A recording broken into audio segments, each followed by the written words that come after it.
Thank you for standing by, and welcome to the Cooper Energy Limited third quarter FY22 quarterly report conference call. All participants are in a listen-only mode. There will be a presentation followed by a question and answer session. If you wish to ask a question, you will need to press the star key followed by the number 1 on your telephone keypad. I would now like to hand the conference over to Mr. David Maxwell, Managing Director. Please go ahead. Thank you very much. Yes, and as per the introduction, this is David Maxwell, the Managing Director of Cooper Energy, and I'm joined this morning by some members of our leadership team as well. I'm just going to make a few introductory comments and then hand over to Q&A. I think that's where the real value is. As reflected in the announcements, we released our third quarter results this morning for the 2021-22 financial year.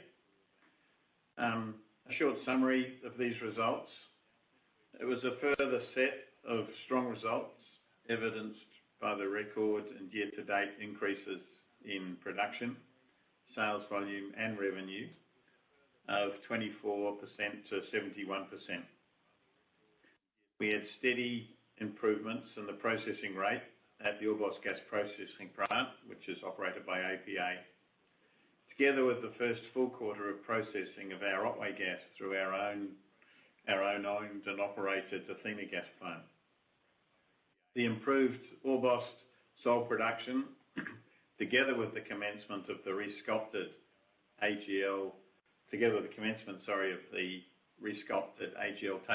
contract, has created a significant reduction in the quantity of gas, backup gas supply, and this reduction has been from some 1.3 petajoules or 1,300 terajoules in the previous quarter to 252 terajoules in the third quarter, and it's created the opportunity for some 846 terajoules of gas to be sold into the high-price spot market.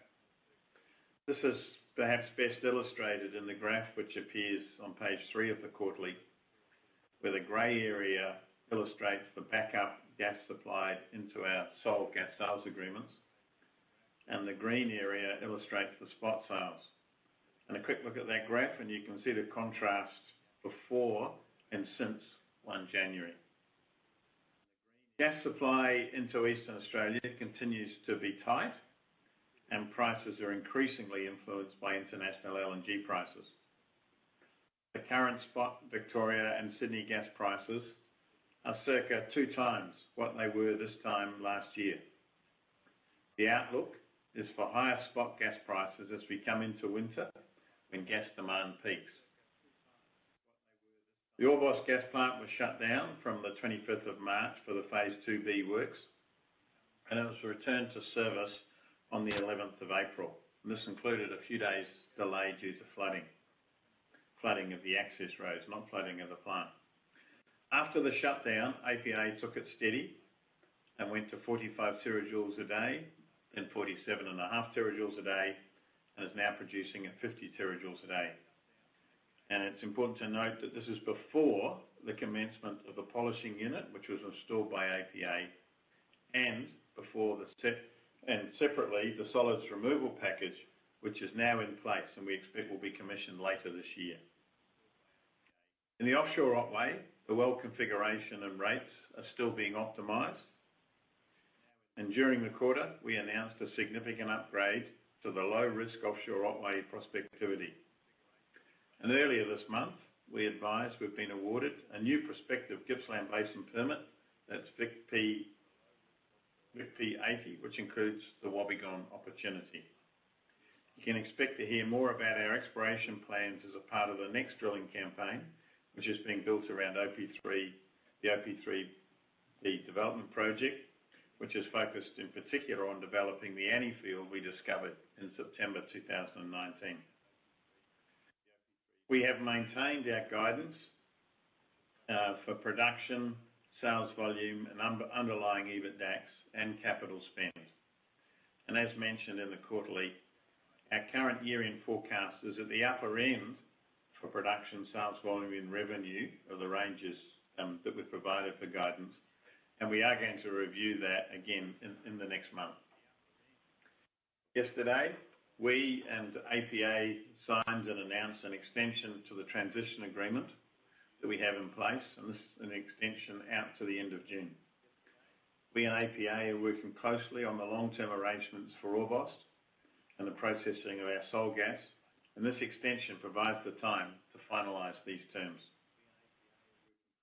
In the Cooper Basin, together with Beach, we're drilling 2 exploration wells in the area formerly known as PEL 92. The first well, Bangalee 1, commenced yesterday, and this will be followed by the Hummocky exploration well. And finally, it's worth noting we're engaged with our banks regarding a new finance facility to replace the existing facility established to support the Sole development. The purpose of the new facility will be to support and enable the next growth phase for the company. So on that note, I'm happy to open the lines and take any questions. And I'll also use the support of a few on the leadership team where appropriate for answers. Thank you. If you wish to ask a question, please press star 1 on your telephone and wait for your name to be announced. If you wish to cancel your request, please press star 2. If you're on speakerphone, please pick up the handset to ask your question. Your first question comes from Nick Burns from Jarden, Australia. Please go ahead. Oh, yeah, thank you. Hi, David and team.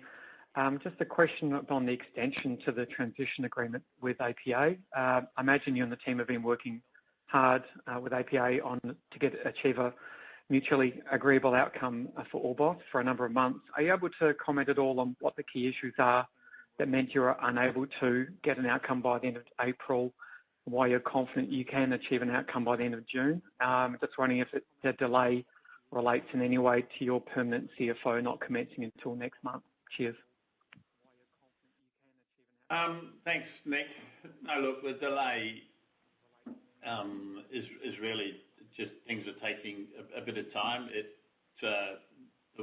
The environment that we find ourselves in over the last 2 years is different to the environment that was contemplated when these agreements were initially put in place. And it's important that there be the appropriate commercial balance in the rejig long-term arrangements. What I can say is that we and APA are working very closely together, and it is about increasing the rates, increasing stability, and the long-term arrangements which work for both parties.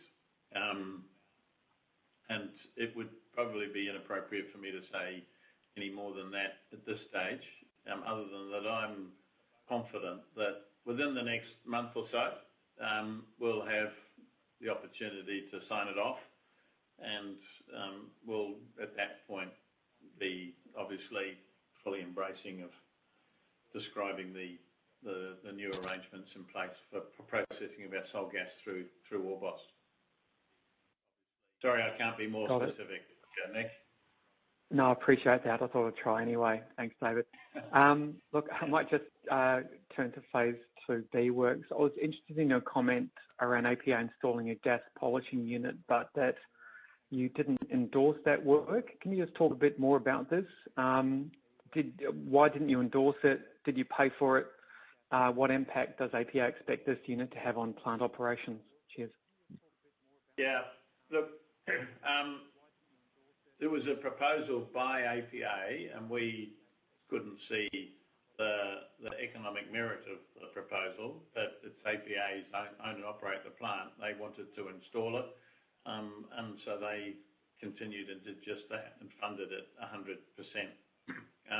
as opposed to the solids recovery unit, which we could see the value in, most definitely. It was, and we supported that and funded effectively 50% of that. The polishing unit is just outside of the sulphur recovery unit, and it literally just takes off the last few ppm if the H2S starts to stray up towards pipeline spec. And in terms of the technical information around what's involved in the polishing unit, I'm going to pass across to Mike Jacobson, who can describe it and also add anything to the answer that I've provided. Yeah, thanks, David, and morning, Nick. Thanks for the question. I think when we looked at the original investment for the polishing unit, we just didn't see the return on the investment. It was a substantial amount of capital, and what this does, it takes out the hide is when. So what it does, it basically absorbs the H2S that is in the gas, and it can only deal with low levels of H2S. And we just couldn't see over a longer period of time or a long period of time that it would have a material impact on the amount of gas that the plant would export. So when we balanced, the costs versus the extra gas that it would produce, we just couldn't justify the investment. APA took a different view, and they, from an operations point of view, they felt it was a unit that gave more operational flexibility, more operational stability, and they saw it different to us. So that's how we've got to where we are. So does that mean, if they're correct, you should see more uptime from the plant going forward? Yes, I think certainly stability. What it also may do, it may give a longer period between the cleans. As we get closer to the cleans, we see the H2S rate start to go up. So there is an argument to say that it can stretch that period out slightly longer.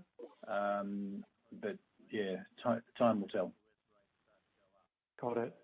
I've got some other questions, but I might jump back on the queue. Thanks. Cheers. Thanks, Nick. Thank you. Once again, if you wish to ask a question, please press star 1 on your telephone and wait for your name to be announced. Your next question comes from Gordon Ramsay from RBC Capital Markets. Please go ahead. Well, thank you very much, and good result, David. Nice to see the plant continuing to improve in terms of Orbost gas plant. I just got a question about the gas price and the ranges that you're seeing in Victoria, where you've said spot ranged from 6 to 12.76, and I'm assuming the higher price is the more recent price, and the average of $9.47. What can you do to take advantage of this and capture some of this high spot pricing in your revenue stream going forward, assuming it's going to be even higher potentially in the winter period? Yeah, thanks, Gordon. What we can do, quite simply, is get the rates for, in particular, Orbost up as high as possible. And as Mike touched on, it's the daily rate and extending the frequency between cleans. And stability is important. You will have heard us say that the solids recovery plant has been installed, but we haven't yet commissioned it. And I'll give you a little bit of the thinking behind that.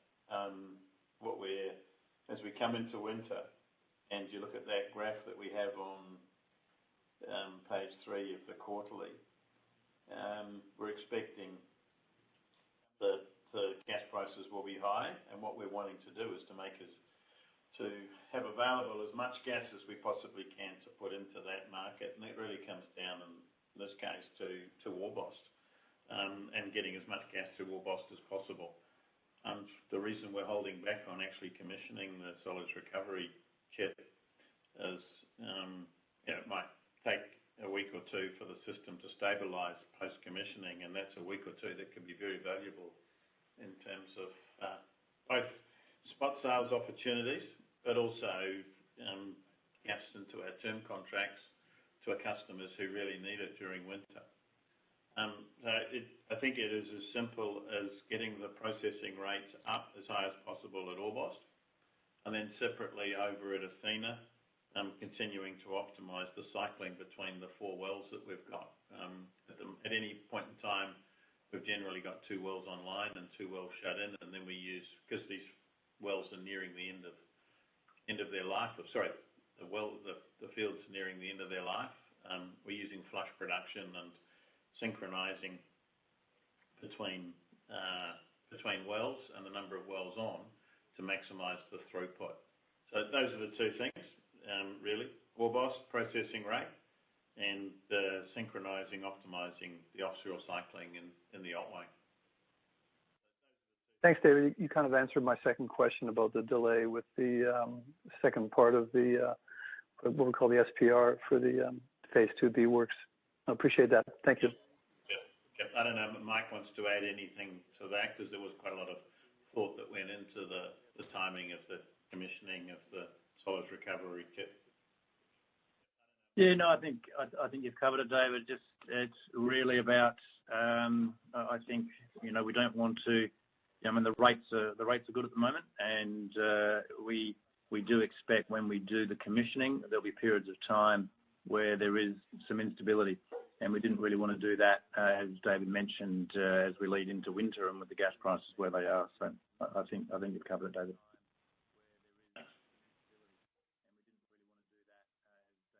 Thank you. Your next question comes from James Bullen from CGF. Please go ahead. Morning, David and Tim. Very confident that you're going to finalise your revised financing facility in the June Q. I was just hoping that you could share a bit more colour as to why you're so confident that's all coming together well, particularly given you've had to extend out the transition agreement.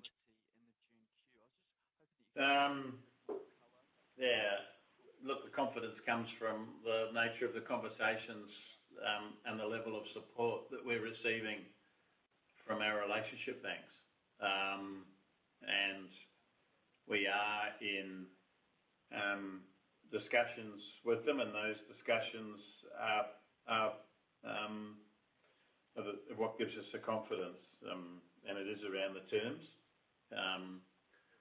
And that's progressing well.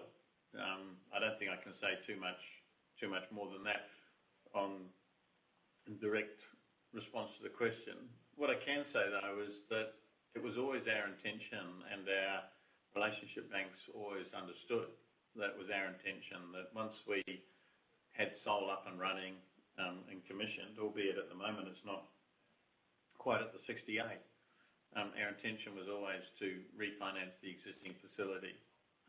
And so it is something that was always intended from both our perspective and also the bank's perspective. And obviously we held it off for a while because Orbost was a little bit later than we had desired and planned. But now that it is stable, those conversations have been going on for the last month or so and making good progress. And it's off the back of that we've got the confidence. That's great. And just, I guess, a small question. So the polishing unit, so that was to APA's account, and Cooper hasn't contributed to any of the capex associated with the polishing unit. Is that correct? That is correct. Yes. We contributed to the solids recovery package, but not to the polishing unit. And the polishing unit has been funded 100% by APA. That's great. Thank you very much. Thank you. Your next question comes from Nick Palthorpe from Origin Capital. Please go ahead. Hi, David. Rig availability, how do you read it at the moment, given the global events that are occurring? Good question, Nick. We're engaged at the moment with the rig operators on exactly that question. There's the odd window, a few months here and there, but the extended periods, 3-6 months, it is 23, 24. Probably more likely 24 than 23 at the moment. And then in our case, we very keen to make sure that we're drilling or we're operating offshore, not in the rough weather period, which is typically winter. So summer and then either side of summer is ideal for us. So at the moment, it's 2024. There have been a number of opportunities, and they are being explored at the moment. But I think the more likely scenario is that it'll be sometime. If there's a rig of opportunity for an odd well in 23, and it works, we'll certainly take it. But the more likely scenario is 24. Thank you.